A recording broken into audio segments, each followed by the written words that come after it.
ದೇಶಗಳ ಮತ್ತು ಸಮಾನತೆಗಾಗಿ ಎಲ್ಲರಲ್ಲಿ ಮಾತೃತ್ವ ಭಾವನೆಯನ್ನು ಉಳಿಸುವುದಕ್ಕಾಗಿ ಮಾತನಾಡುತ್ತೇವೆ.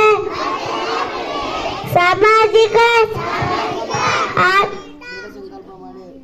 ಸಂಕಲ್ಪ ಮಾಡಿ ನಮ್ಮ ಸಂವಿಧಾನ ಸಭೆಯಲ್ಲಿ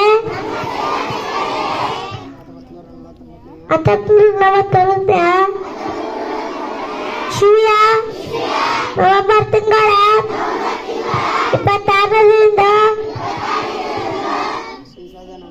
ಈ ಸಂವಿಧಾನವನ್ನು ನಮಗೆ ನಾವೇ ಅರ್ಪಿಸಿಕೊಂಡು ಅಂಗೀಕರಿಸಿ ಶಾಸನವಾಗಿ ಶಿಕೊಂಡಿದ್ದೇವೆ. ಜೈ ಹಿಂದ್.